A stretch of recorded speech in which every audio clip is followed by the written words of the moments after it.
Buen día, jóvenes. Buenos días, ingeniero. Bien, vamos a terminar el ejercicio que estábamos haciendo. La clase anterior vimos, la semana anterior vimos primero cómo se construye el estado de fuente y usos. Luego analizamos la estructura, la evolución de los activos en el periodo 2019-2020. La clase anterior analizamos la estructura del pasivo en el periodo también 2019-2020 y ahora vamos a analizar dos puntos más, con lo cual terminaría el análisis patrimonial dinámico, que es el título del tema, análisis dinámico. Como se acordarán ustedes, el análisis dinámico consiste en analizar el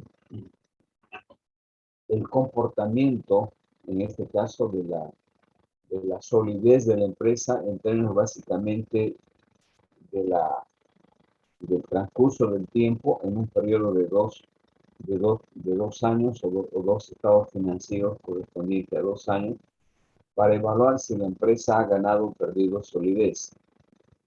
En eso consiste básicamente el análisis patrimonial dinámico, de analizar, como su nombre lo indica, dos periodos dinámicos para poder detectar si la empresa ganó o perdió solidez, que es el espíritu de este análisis.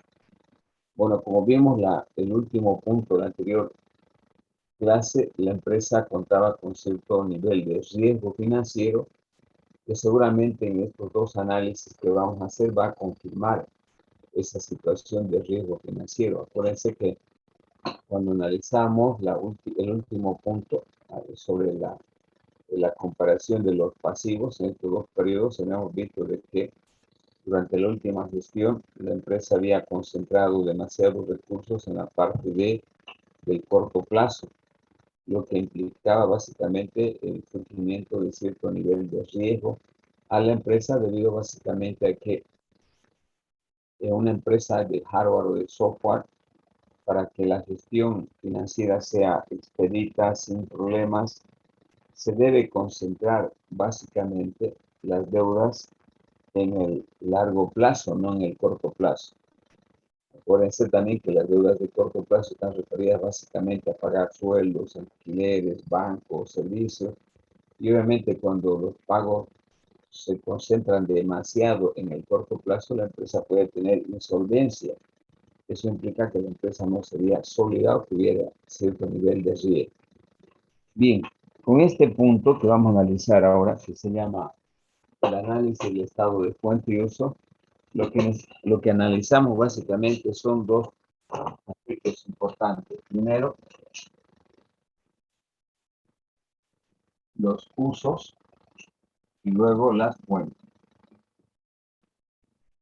que lo tienen también ustedes en la matriz. Estos dos términos. Vamos a ver si la empresa fue eficiente en la obtención de recursos y eficaz en la asignación de los recursos. Pero previamente vamos a decir de que los usos representan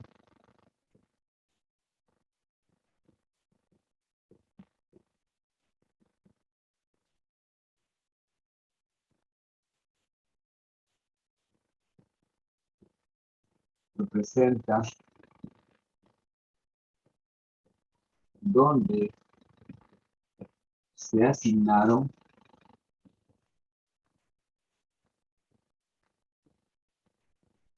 los recursos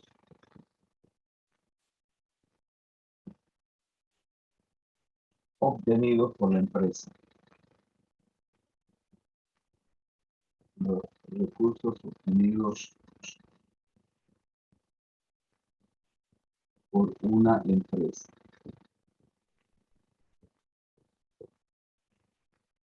Eso representan los usos. Y las fuentes también se puede definir como que representan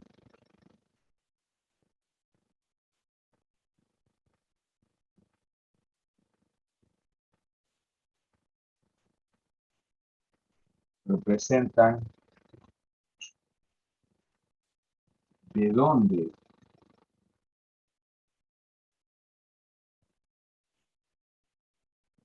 se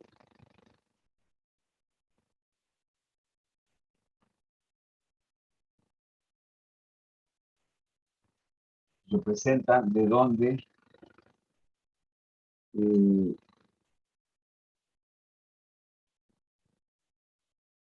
se canalizaron, de dónde se canalizaron, o también podemos indicar de dónde se obtuvieron o el origen de los recursos o la fuente de dónde se canalizaron, o finalmente podríamos decir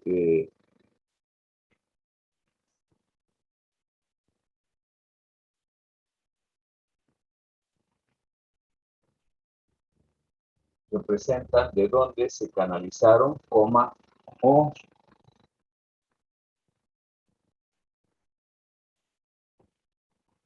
o de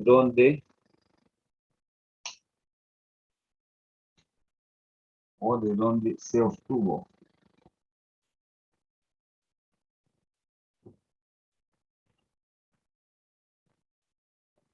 los recursos.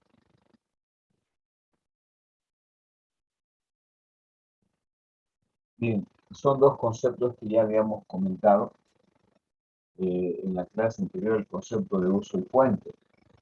En este caso, cuando hablamos de uso, estamos considerando básicamente la utilización o la aplicación de los recursos. En otras palabras más sencillas, representan de dónde se asignaron los recursos obtenidos eh, por una empresa, cuál fue el origen. Y bueno, de dónde surgió, de dónde se canalizaron, de dónde se obtuvo los recursos por la empresa. Entonces, una cosa es usar, aplicar, asignar, y otra cosa es el origen, fuente, de dónde se canalizaron o de dónde se obtuvo los recursos o de dónde obtuvo los recursos la empresa, o de dónde obtuvo los recursos una empresa. Bien. Entonces, estos dos pequeños textos permiten orientar el concepto de uso y fuente. En todo caso, uso es dónde se aplicaron, dónde se asignaron los recursos. Y fuente, de dónde salió el recurso, de dónde se canalizaron, del banco, aportes, etc. Y precisamente los datos que ustedes se remiten a la matriz, voy a entrar a la matriz que lo teníamos.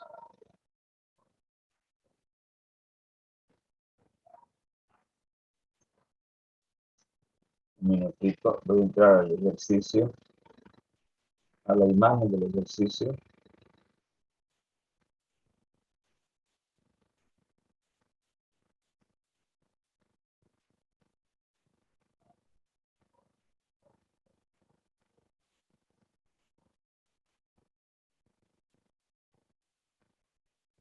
Bueno, ustedes tienen ahí en la imagen que les envié al grupo del ejercicio de la matriz del estado de fuente y uso, tienen las dos últimas columnas, ¿sí? Donde tienen los usos y las fuentes. En este caso, podemos hacer una matriz donde mostremos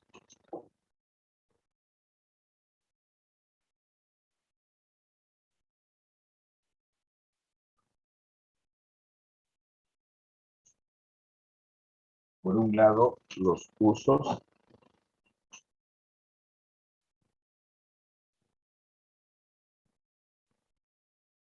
y la fuente.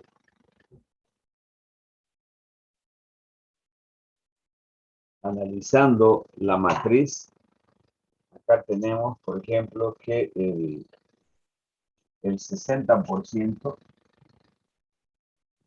se usó para fortalecer el activo fijo, 60%. Luego 15 y 5.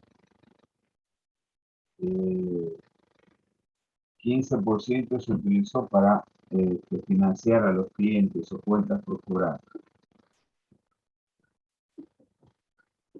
Clientes 15% y caja y bancos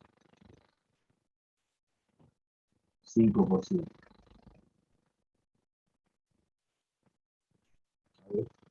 A 30 y 10, perdón.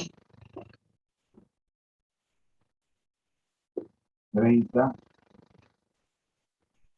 y 10. Por otro lado, las fuentes, también ustedes lo tienen ahí como dato. La fuente más importante, en este caso, representa el 40% del activo o el pasivo circulante. Pasivo circulante o deudas de corto plazo también se llama. Deudas de corto plazo. El pasivo circulante igual a las deudas de corto plazo representa el 40%.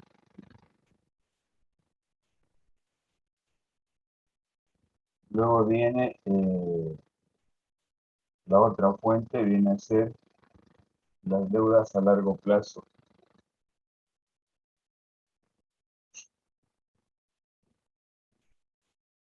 Deudas a largo plazo.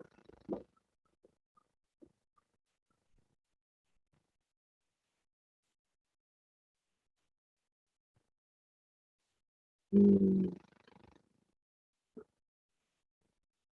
40%, 30% de deudas a largo plazo. El patrimonio con 10% está como patrimonio, 20%.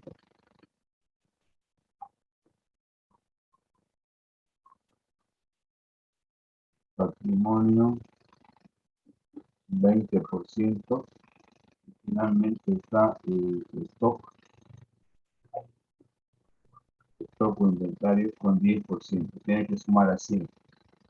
Acá tenemos 30, 50, 60, 100%. Muy bien. Esa es la estructura, el análisis del estado de fuente y uso. Como decíamos aquí en el concepto, por eso no lo borré.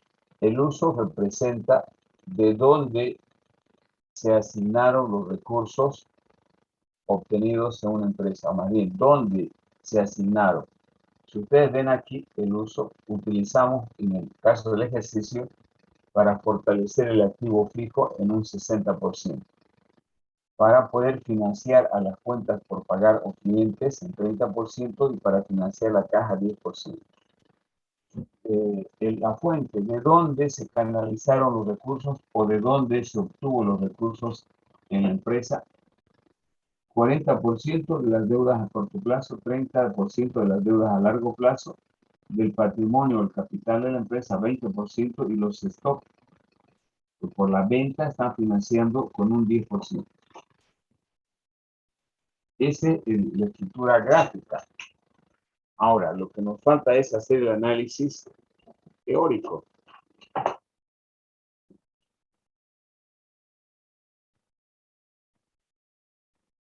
¿Qué cosas debo de escribir aquí de acuerdo a los datos del ejercicio?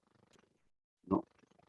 Podemos empezar a escribir indicando que análisis del total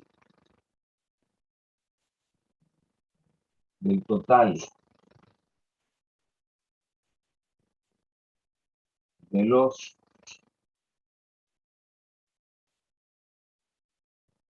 recursos obtenidos, del total de los recursos obtenidos por la empresa,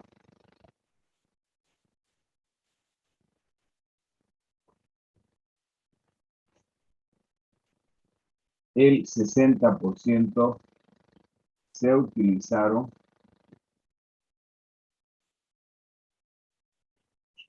para fortalecer,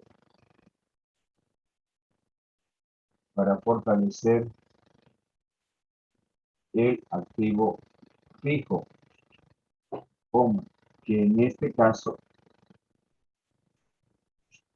que en este caso representa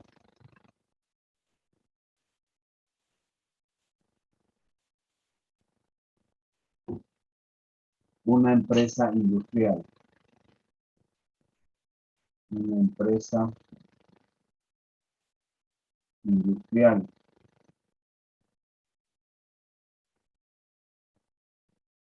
Bien, entonces, del total de los recursos obtenidos por la empresa, coma, el 60% se utilizaron para fortalecer el activo fijo, que en este caso, coma, representa una empresa industrial.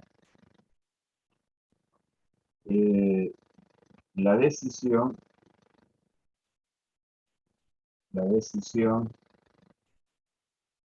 eh,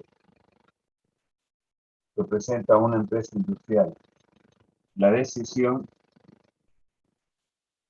fue correcta tomando en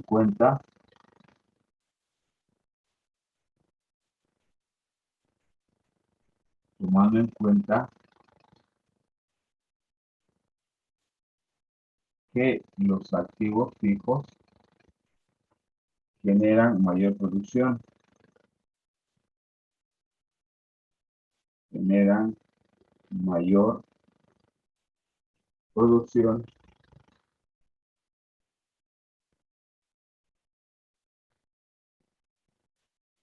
generan mayor producción y posibles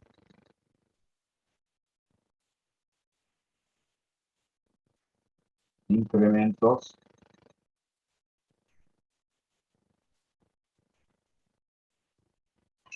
en el beneficio.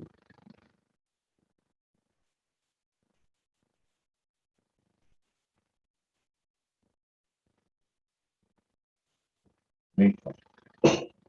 Entonces supone, a ver, imagínense ustedes que es una empresa industrial dedicada a la producción de computadoras.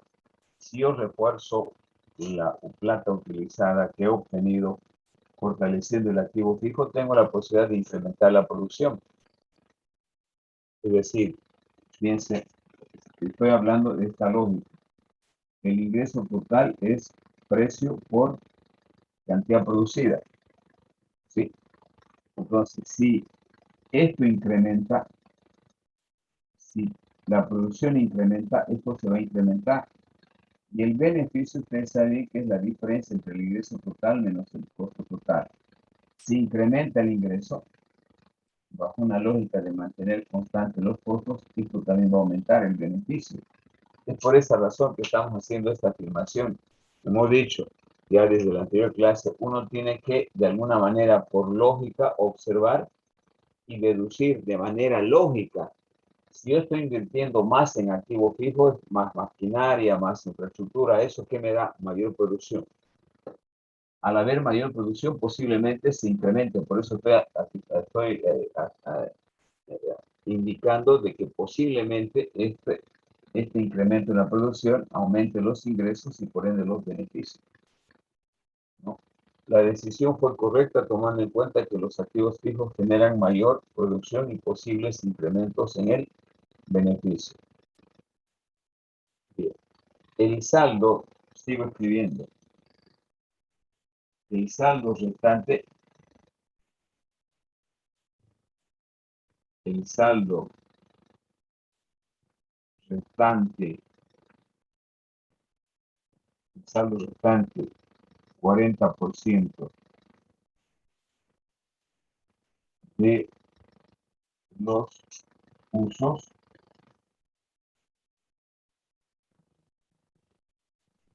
se utilizaron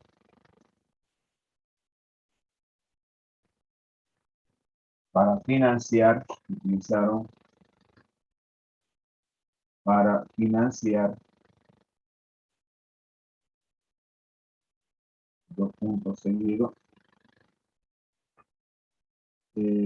para financiar 30%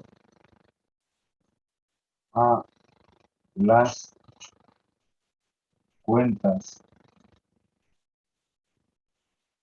por, a las cuentas por cobrar, más conocidos como clientes,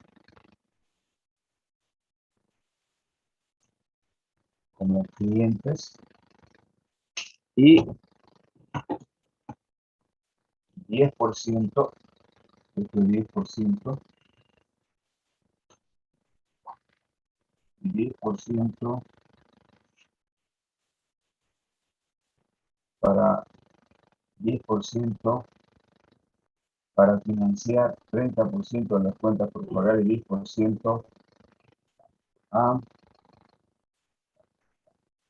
las cuentas caja y bancos. Listo. Lo que acabo de terminar de describir es lo que estoy viendo en esta columna, en base al análisis de cada fila. ¿Sí? Primero, analicé el 60%. La empresa ha usado para fortalecer el activo fijo. Lo tienen ahí, 60% de los recursos ha usado para mejorar el activo fijo, que no era obviamente 60%. Segundo, de ese saldo, el 40% dice acá. El saldo restante, 40% de los usos se utilizaron para financiar 30% las cuentas por cobrar o clientes y 10% para financiar a las cuentas de caja y banco.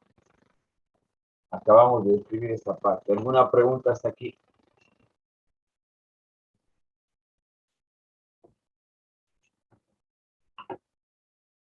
¿Hay alguna pregunta?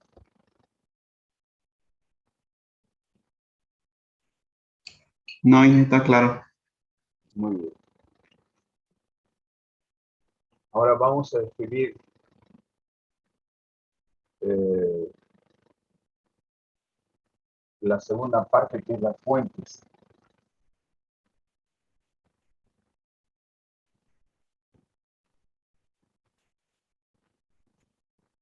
En el caso de las fuentes, toda vez que representan el origen de dónde salieron los recursos para financiar esto, vamos a describir también de manera detallada, indicando básicamente, ¿no?, cada uno de estos elementos. Por ejemplo, empezamos describiendo aquí que eh, el origen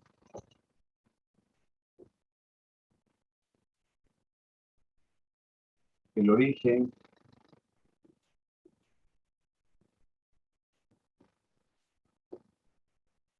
o las fuentes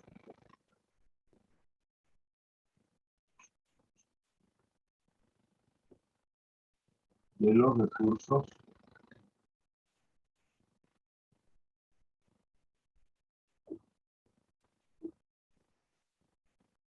el origen o las fuentes de los recursos que utilizó la empresa,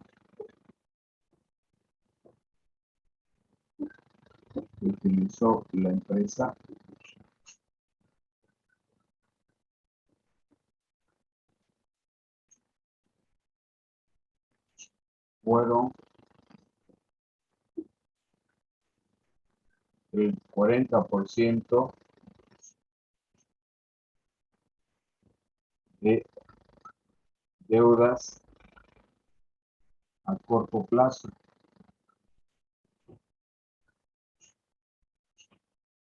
fueron deudas a corto plazo,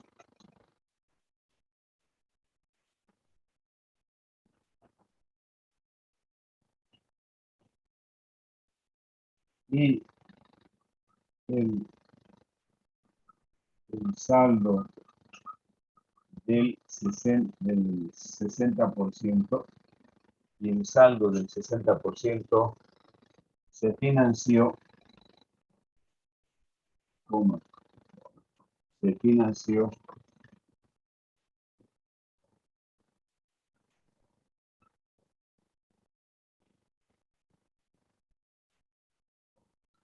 con las siguientes deudas.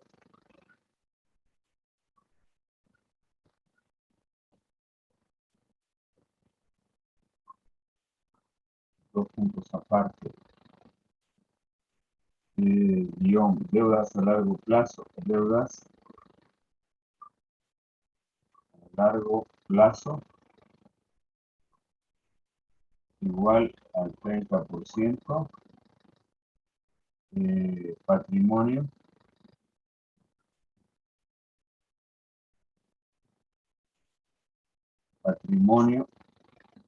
igual al 20% y stock o inventarios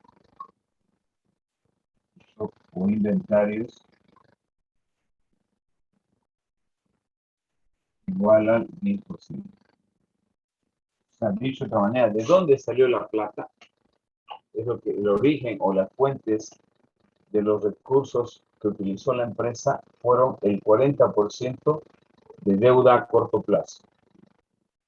Y el saldo del 60%, que es todo esto, se financió con las siguientes deudas. Las deudas a largo plazo, 30%, el patrimonio, 20%, y finalmente, a través de los stocks o inventarios que se vendieron, se financió el 10%. Bien.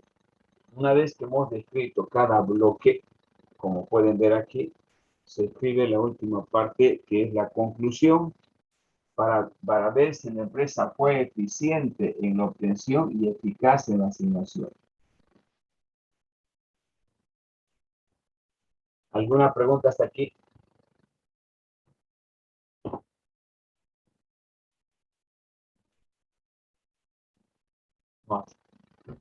Vamos a ver. Finalmente, podemos escribir las conclusiones.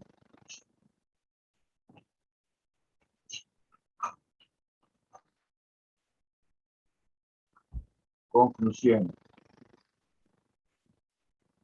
En la conclusión se escribe si la empresa fue eficiente. Aquí yo tengo que analizar la eficiencia y aquí la eficacia. Aquí tengo que analizar la eficiencia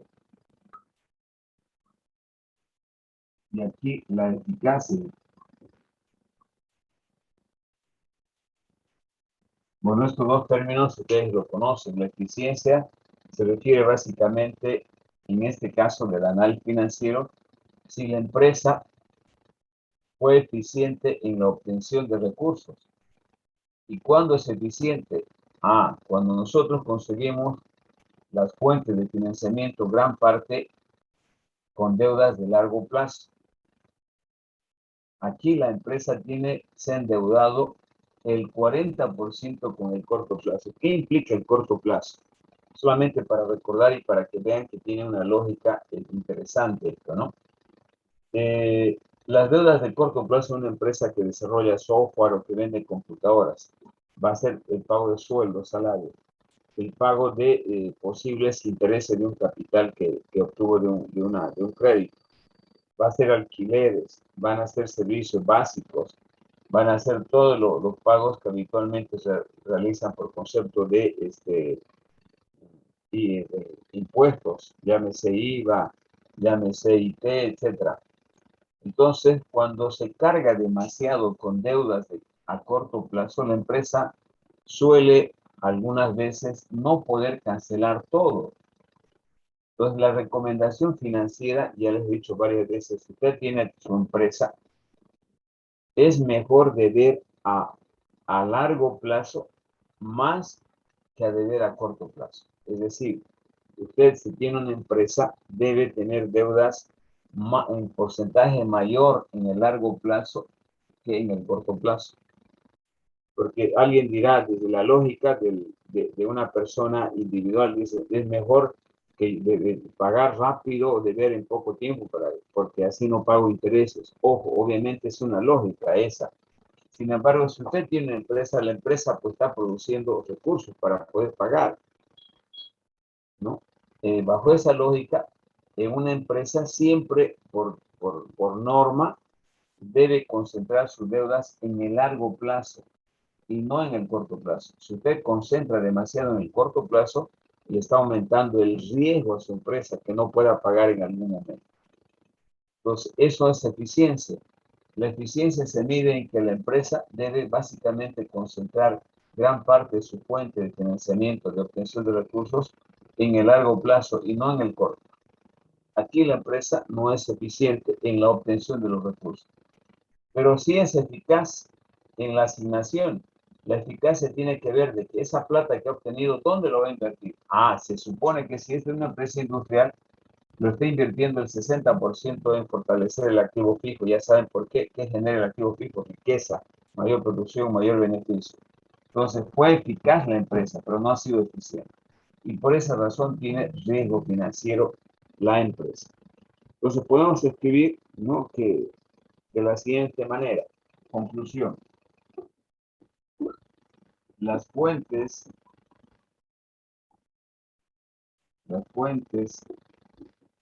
de financiamiento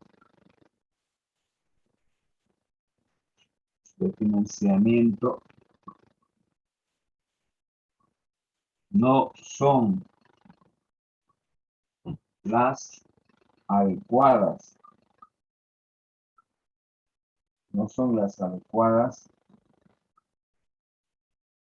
o sea, las fuentes de financiamiento no son adecuadas debido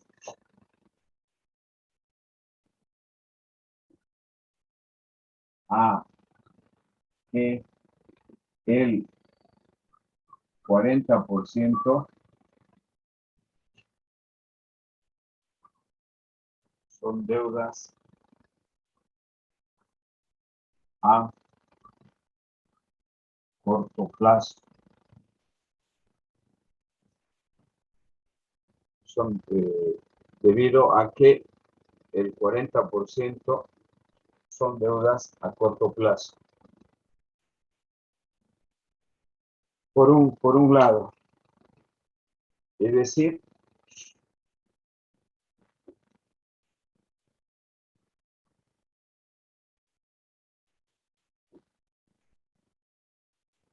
este porcentaje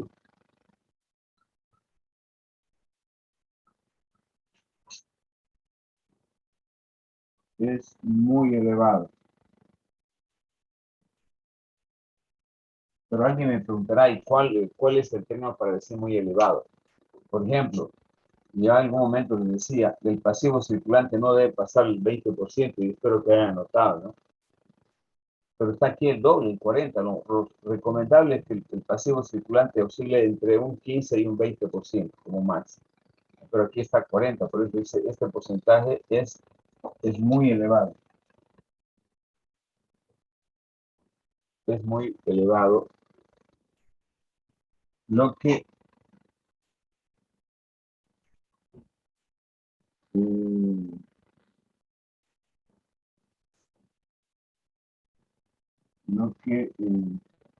determina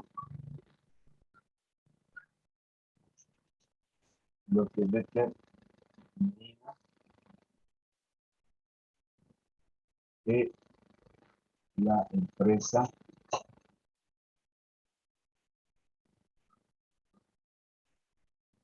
cuente con riesgo financiero.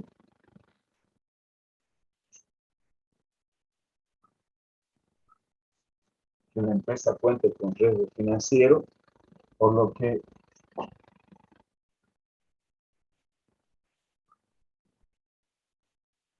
no fue eficiente.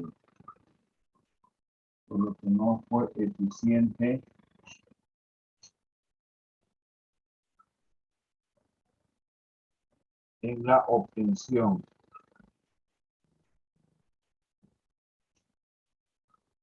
en la obtención de recursos. Sin embargo,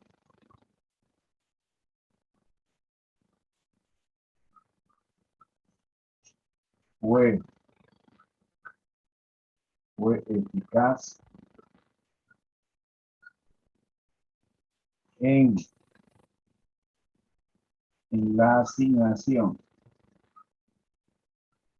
Fue eficaz en la asignación debido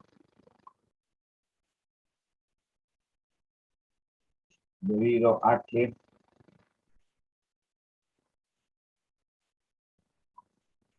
fortaleció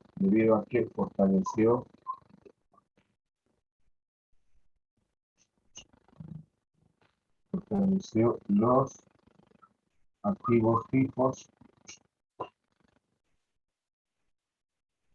que generan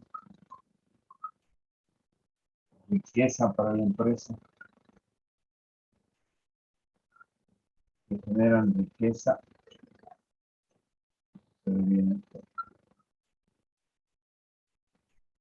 para la empresa. Listo. Bien, entonces, como conclusión, hemos establecido que las fuentes de financiamiento no son las adecuadas debido a que el 40% son deudas a corto plazo. Es decir, este porcentaje es muy elevado, lo que determina que la empresa cuente con riesgo financiero, por lo que no es eficiente, y me falta una, por lo que no es eficiente en la obtención de recursos. Sin embargo, fue eficaz en la asignación. Fue eficaz en la asignación debido a que fortaleció los activos fijos que generan riqueza para la empresa. No sé si tienen alguna pregunta, chicos.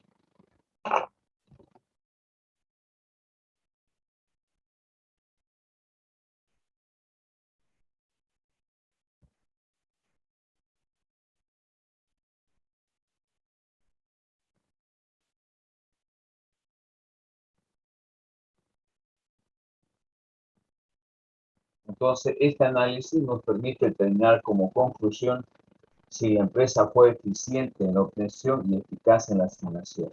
Hemos concluido de que debido a la elevada participación de las deudas a corto plazo, la empresa fue ineficiente en obtener. Tal vez haya sido mejor que una distribución, por ejemplo, de 30-40.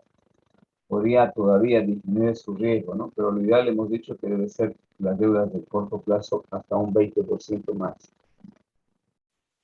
Por lo tanto, es ineficiente en la obtención, pero es eficaz en la asignación porque ha fortalecido el activo fijo.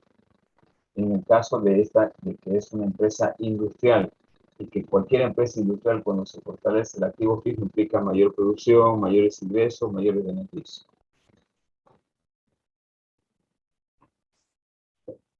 Ingeniero, disculpe, antes que borre, ingeniero, ¿puede subir un poquito más arriba la pizarra? Es que a la parte de abajo no se nota lo que he escrito.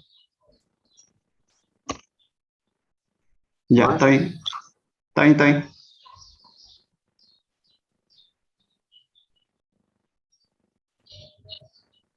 Ya está, ya está.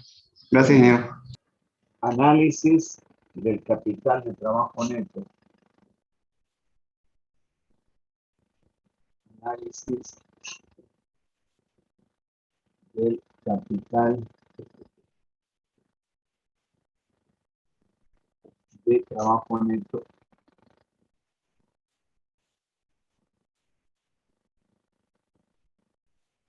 Entre paréntesis, desequilibrio.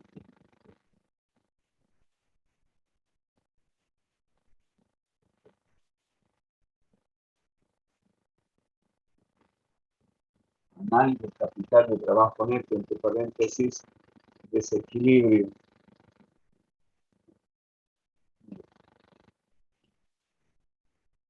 Esto también se analiza a través del estado de fuente y uso. porque esas dos columnas son las más importantes, por eso se llama análisis del estado de fuente y uso.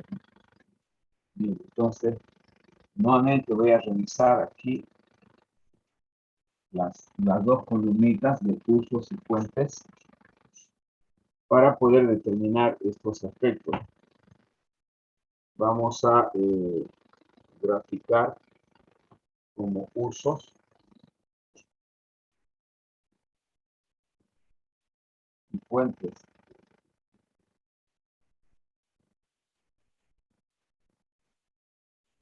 Bien. En estas cuentas, ustedes van a encontrar antes, si ustedes se acuerdan, el capital de trabajo neto. Capital de trabajo neto es la diferencia entre el activo circulante menos el pasivo circulante. Y de acá me sale si desequilibrio o equilibrio. Por ejemplo, ya saben que yo tengo tres opciones.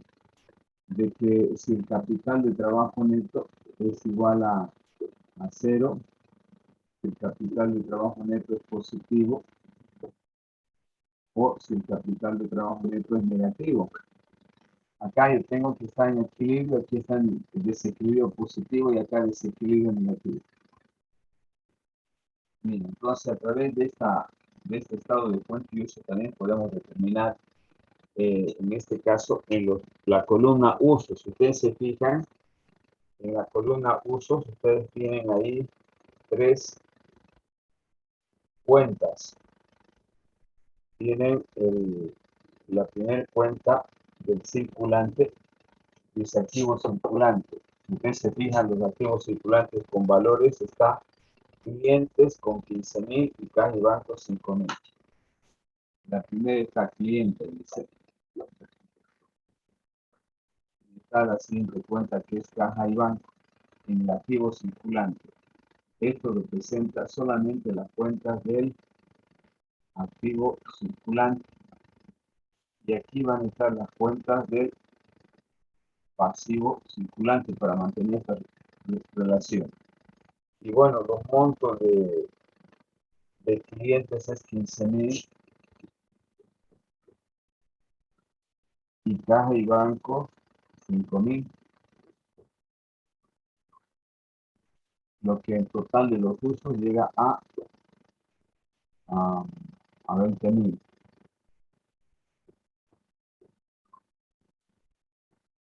Por el lado de las fuentes, ustedes tienen ahí la de mayor representación es las deudas de pasivo circulante, deudas de corto plazo. Es decir, deudas de corto plazo.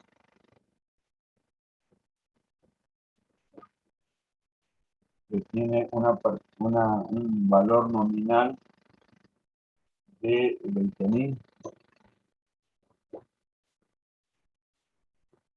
Pero además hay otra cuenta que está financiando, que no es del pasivo circulante, pero es también cuenta de circulante que se llama stock. Stock y es igual a 5.000. Estos dos suman a 25.000. Y aquí ahora aplicamos el capital de trabajo neto. El activo circulante es igual a 20.000 menos el pasivo circulante que es igual a 25.000. Y la diferencia es menos 5.000.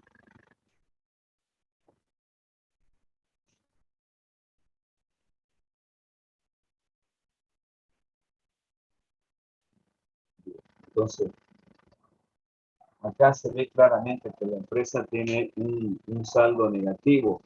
¿Qué significa capital de trabajo neto? Que está en los apuntes, seguramente han leído también ustedes. Significa la liquidez que tiene una empresa para cubrir sus compromisos a corto plazo.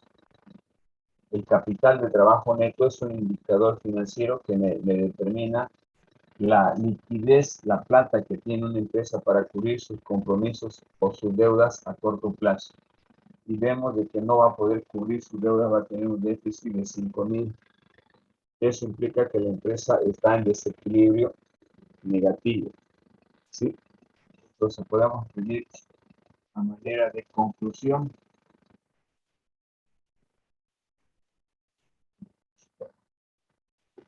la empresa se encuentra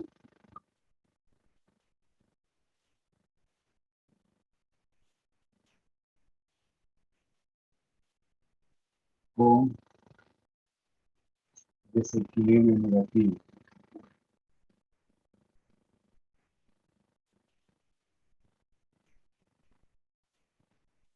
Desequilibrio negativo. ¿Cómo? Esto significa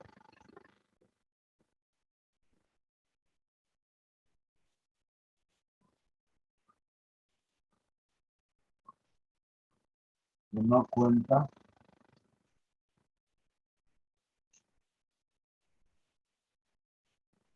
con los recursos necesarios,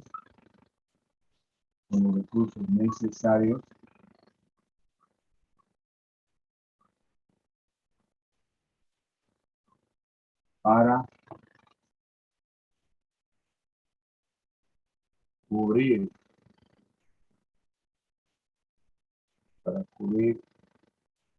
sus compromisos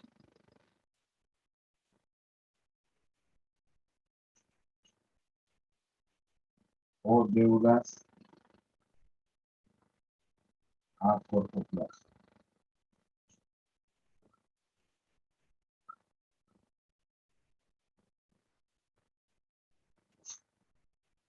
La empresa se encuentra en desequilibrio negativo. Esto significa que no cuenta con los recursos necesarios para cubrir sus compromisos o deudas a corto plazo. Por lo tanto,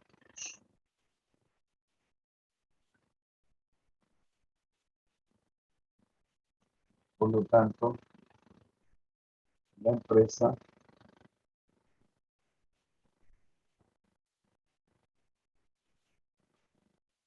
tiene riesgo financiero.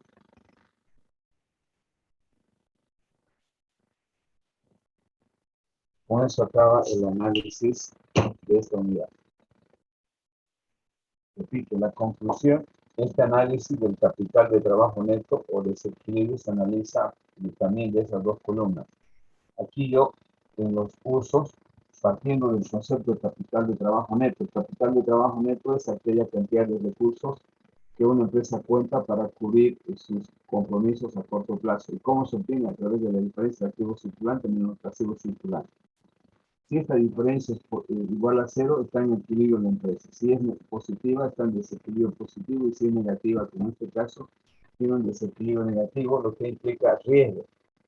En cambio, si tuviera un capital de trabajo neto positivo, la empresa estuviera relativamente bien, porque aparte de cubrir sus compromisos de corto plazo, tendría un colchón financiero para cubrir sus compromisos de largo plazo.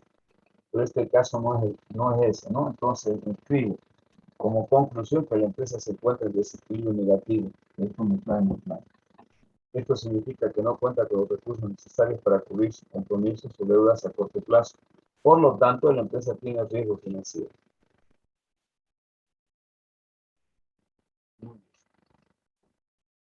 ¿Alguna pregunta?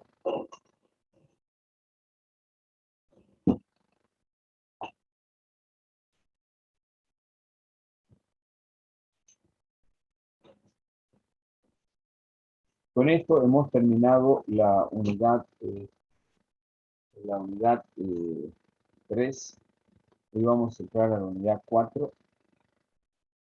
Primero vamos a conocer en qué consiste la unidad 4. El día jueves hacemos ejercicio para terminar y estaríamos listos para dar el segundo parcial.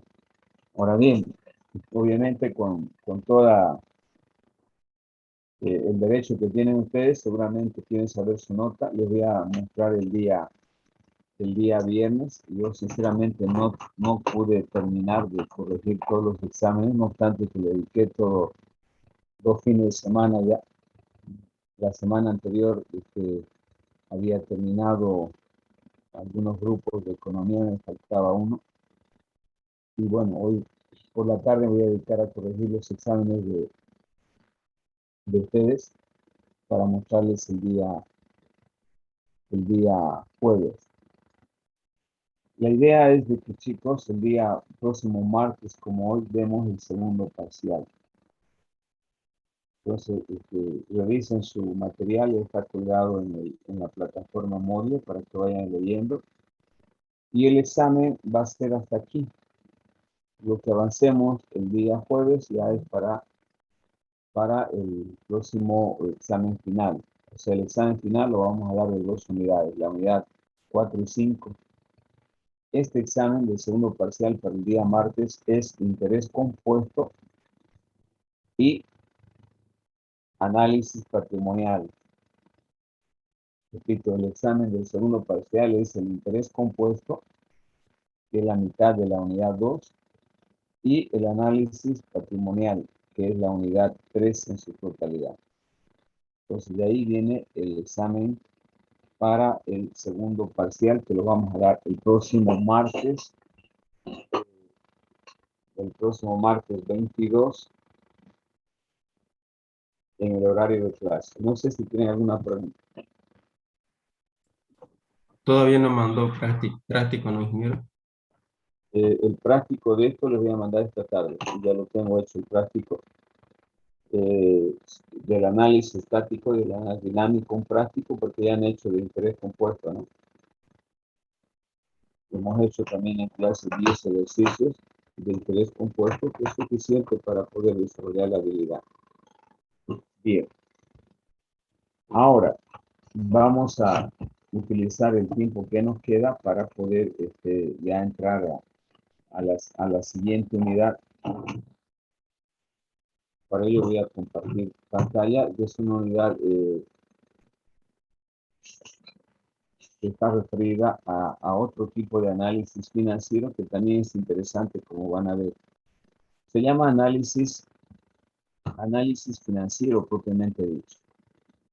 Y este análisis consiste en determinar si una empresa tiene capacidad de pago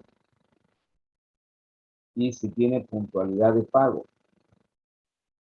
Normalmente la capacidad de pago y la puntualidad de pago de una empresa es importante debido a que le da credibilidad o posicionamiento en el mercado. Una empresa que no tiene capacidad de pago, obviamente va a tener una imagen mala en el mercado y nadie quiere hacer transacciones con una empresa yesca. Si utilizamos un término bastante criollo, el concepto de yesca como sinónimo, como antónimo de empresa platuda. Una empresa platuda es aquella que cubre todas sus responsabilidades sin ningún problema, pero una empresa yesca está ahí arañando todos los meses, ¿no? Entonces, con esta herramientita que se llama análisis financiero, y utilizando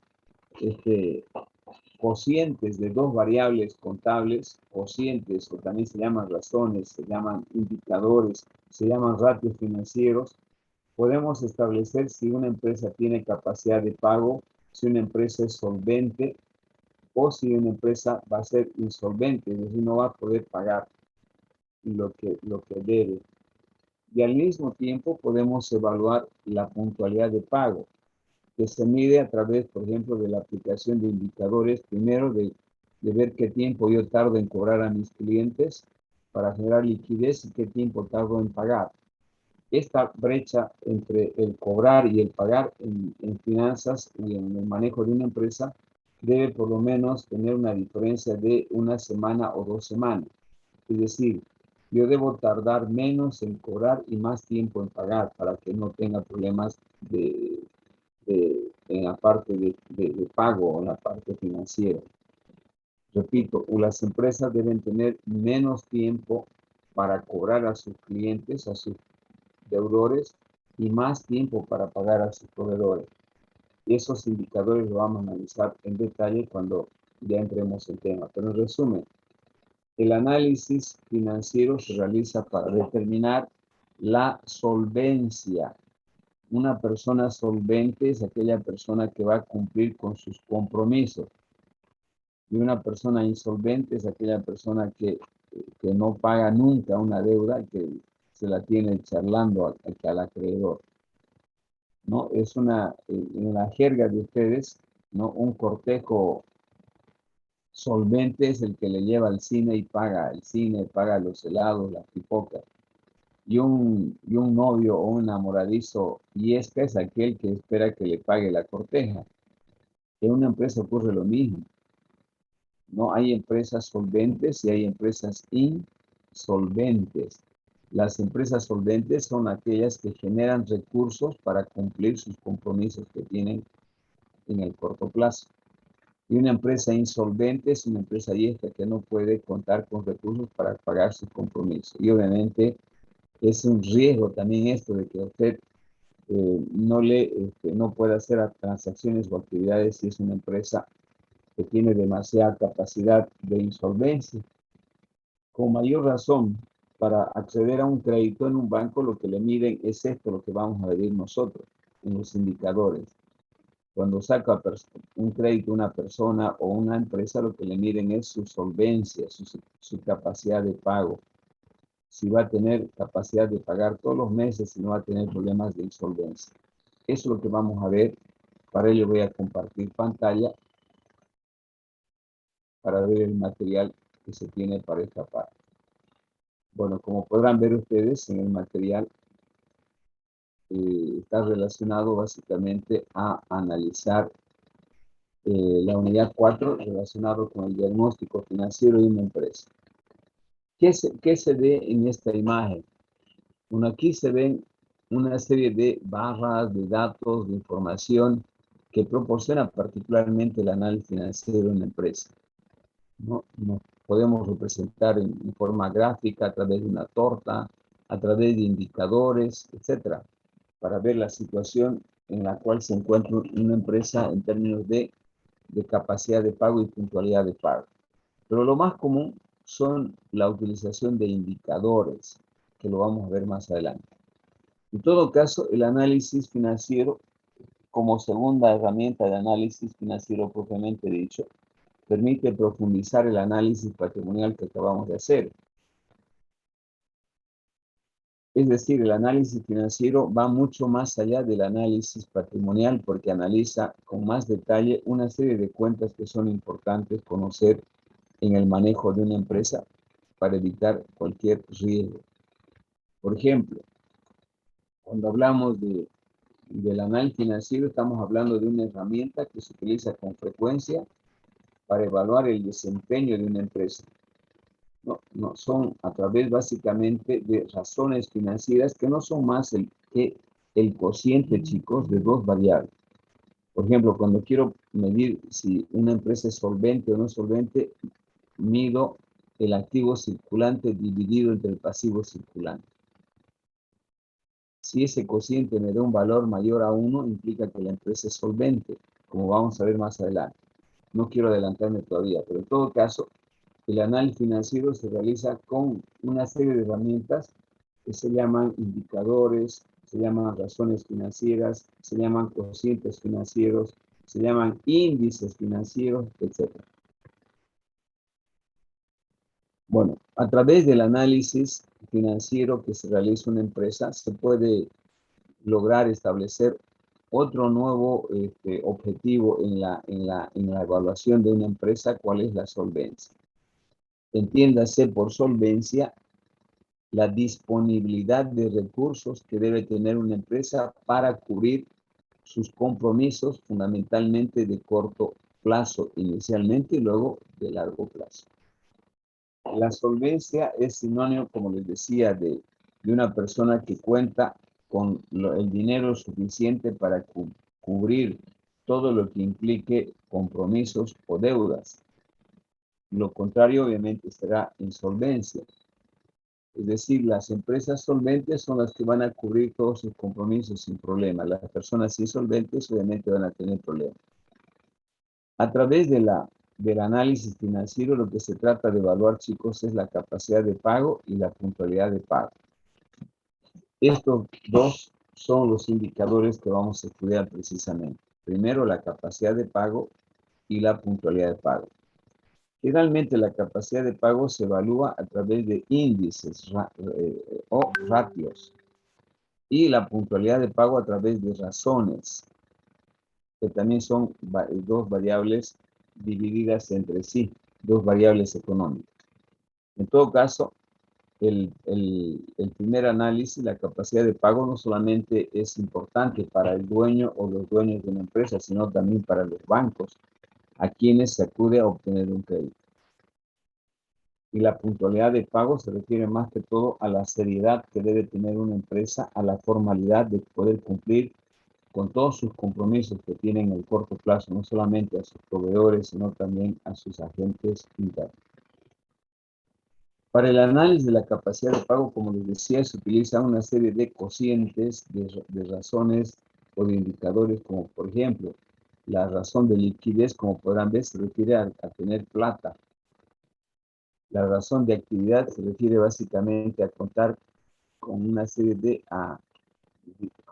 dinámica de actividades de intercambio, y las razones de deuda, que significan básicamente los compromisos que tiene una empresa para cubrirlos en el corto o en el largo plazo. Entonces veamos cada uno de estos. La cantidad de razones que se deben utilizar en una empresa va a depender de muchos aspectos. Por ejemplo, uno de ellos es del que está queriendo hacer el análisis financiero, del tamaño de la empresa, del nivel de profundidad que se quiere realizar el análisis financiero, etc. Y eso lo tienen acá. Determinada por el tipo de empresa, los objetivos que se persigue y la profundidad del análisis que se quiere realizar. Esas son las tres variables que se deben tomar en cuenta para determinar no cuántas razones o cuántos indicadores se debe utilizar una empresa. El tipo de empresa, no es lo mismo una empresa pequeña, mediana o grande, los objetivos que se persiguen en la obtención del análisis financiero y finalmente la profundidad del análisis que se quiere hacer. No sé si hay alguna pregunta hasta aquí.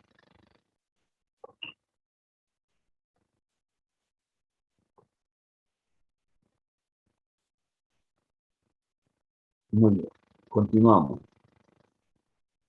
En consecuencia, en el caso concreto de los prácticos que hagamos nosotros, vamos a utilizar básicamente tres indicadores o tres razones para poder evaluar la capacidad de pago de la empresa, ¿no? Y que en todo caso son suficientes y son bastante efectivas estos tres para medir si la empresa es solvente o no es solvente, aunque podrían existir algunas otras más que se pudieran implementar. Pero estos tres parámetros están de acuerdo a lo que normalmente exige un banco o una empresa. Por eso que utilizamos estos tres razones que vamos a nombrar a continuación. Por ejemplo, la capacidad de pago se puede medir a través de la razón de funcionamiento, la razón de tesorería y la razón de liquidez inmediata, que vamos a ver a continuación. Por lo tanto, con la evaluación de la capacidad de pago, lo que se quiere ver es cuán solvente es una empresa para cumplir sus compromisos que tiene de deudas a corto plazo. Es decir, si la empresa es capaz de hacer frente a sus obligaciones contraídas en el corto plazo. Ya saben cuáles son las deudas de corto plazo que tienen todas las empresas cada mes, día a día, etc. ¿Cuál es la simbología que vamos a utilizar? Esto es importante. Para nosotros, como siempre, ya sabemos que AC representa el activo circulante, PC el pasivo circulante, CP es el corto plazo, ST se abrevian las existencias o los stocks o los inventarios, CD con guión, caja bancos, o el disponible de dinero que se tiene para asumir los compromisos que tiene la empresa. Luego tenemos la capacidad de pago de una empresa, ¿no?, que se puede analizar a través de las siguientes razones ya en lo que hagamos nosotros. vamos a utilizar la primera razón de funcionamiento, también llamada liquidez relativa. La razón de funcionamiento muestra la capacidad de una empresa que tiene para poder cumplir o pagar sus deudas a corto plazo. Y se logra establecer esa capacidad de pago a través de este indicador que muestra el cociente entre el activo circulante y el pasivo circulante. Es decir, como verán acá, la razón de funcionamiento es un indicador que se obtiene dividiendo el activo circulante y el pasivo circulante. Aquí es importante entenderle a qué se refiere el activo circulante. En un balance, el activo circulante es el que genera recursos, el que genera liquidez en una empresa. A través de la venta de los inventarios, a través del cobro a los clientes y a través de la utilización del dinero en caja, yo puedo tener liquidez para cubrir mis deudas, y en este caso las deudas a corto plazo.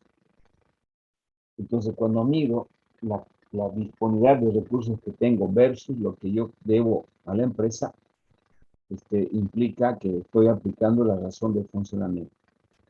Este indicador, déjenme habilitar una pluma. Este indicador puede tener valores, por ejemplo, desde 0,5 como resultado. Puede tener valores de 1, 2, 3, etc.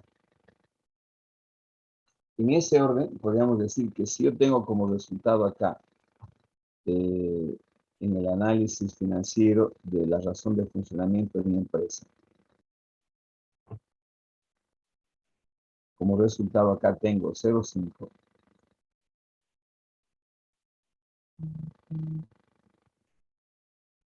Si tengo 0,5 implica que yo tengo solamente 50 centavos para cubrir cada boliviano que debo.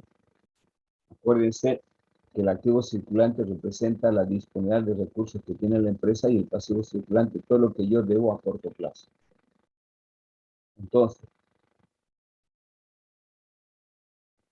si yo tuviese como valor de este cociente 0,5, implica que solamente dispongo de 50 centavos para cubrir cada deuda que tengo de un boliviano. Suponiendo que cualquier número está dividido entre la unidad. En consecuencia, el numerador me dice cuánto yo tengo disponible para pagar de lo que dice en el denominador. En este caso, por definición, toda cantidad, le repito, está definida por la unidad. Entonces, si yo tengo como indicador 0,5, implica que solamente dispongo de 0,50 centavos, por ejemplo, de boliviano para pagar cada boliviano que debo. De la misma forma, ¿qué pasa si tengo 1? Si tuviera, en este caso, como resultado de esta razón, de este cociente acá, si tuviera 1, significaría que la empresa dispone de un boliviano para cubrir cada boliviano que debe. Si tuviera 2, sería que cuenta con 2 unidades monetarias o 2 bolivianos para cubrir cada boliviano que debe. Y así sucesivamente. Por ejemplo, si tengo 10, significa que tengo 10 pesos para cubrir cada peso que debe. En consecuencia, ustedes me preguntarán cuál es el valor adecuado para determinar la razón de funcionamiento y la liquidez de una empresa. Obviamente que una empresa cuente con un valor mayor a 1 ya es bueno. ¿No? Cualquier valor mayor a la unidad significa ya que la empresa es solvente. Si tiene 1, significa que tiene un boliviano para cubrir cada boliviano que debe. Entonces, si vale tener una situación de una especie de equilibrio. Yo dispongo de un boliviano para pagar una deuda de un boliviano. Pero en los hechos siempre es mejor tener más unidades para pagar que las que uno debe, ¿no? En este caso podemos decir de que un valor de mayor a 1 ya es un buen valor. 2 obviamente es mucho mejor y 3 todavía tiene mayor, implica que la empresa tiene mayor liquidez para pagar su deuda. En resumen, el valor mínimo para poder determinar si la empresa va a tener capacidad de pago es el indicador de 1. ¿No? Porque al tener aquí 1, yo dispongo de 1 boliviano para cubrir cada boliviano que debe. Y entonces no podía ser 0,5 porque implica que 0,5 yo no tuviera capacidad de pago, solamente pagaría 50 centavos por cada boliviano que debe. Y bueno, cualquier indicador mayor a 1 va a ser siempre bueno. Pero en promedio podemos establecer de que cada actividad empresarial tiene diferentes indicadores, ¿no? No son los mismos. La actividad industrial, el sector de la construcción, el sector de desarrollo de software, el sector de comercialización de insumos informáticos es diferente. Pero en todos ellos podemos establecer una norma. 1 es lo mínimo y mayor a 1 es mejor. Luego tenemos la razón de tesorería, que consiste básicamente en determinar la liquidez de la empresa utilizando sus recursos más líquidos. Los recursos más líquidos de una empresa obviamente son, en este caso, caja, clientes y stock.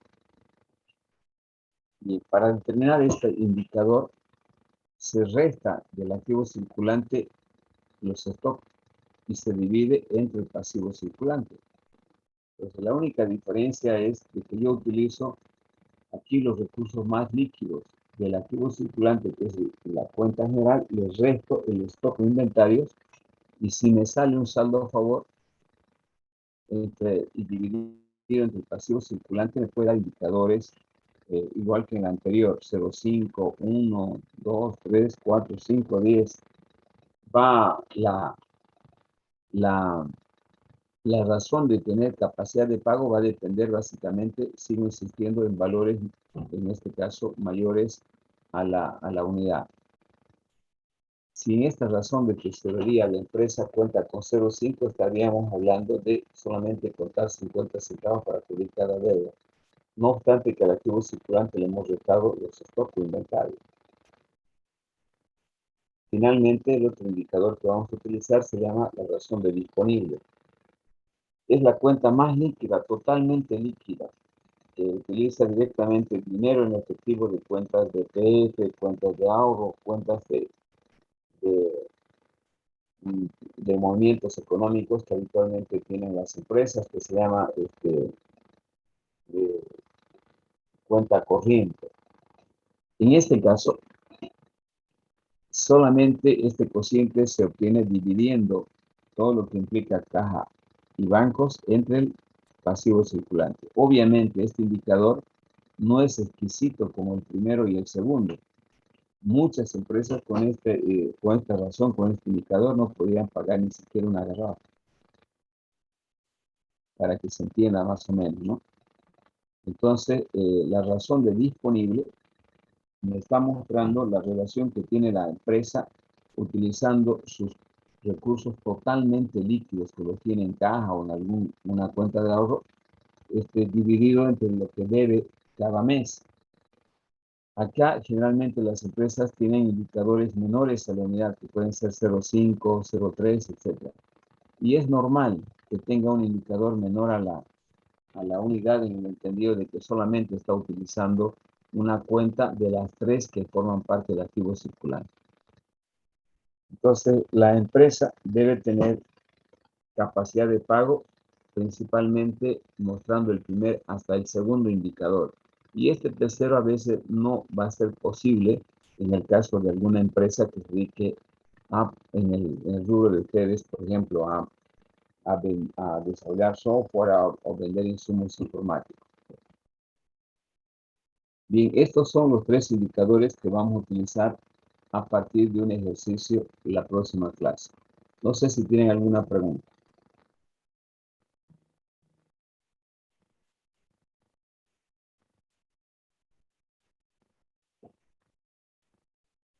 Bien, aquí en su cámara. ¿Se entiende? La cámara, por favor, para hacer la asistencia.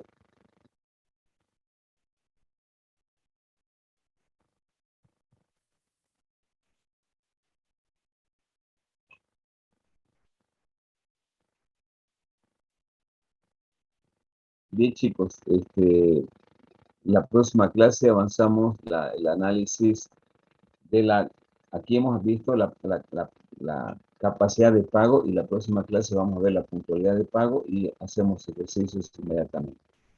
Quedamos aquí y nos vemos el día jueves. Que tengan buen provecho. Buenas tardes. Hasta luego, Inge. Hasta luego, ingeniero. Buenas tardes. Hasta luego.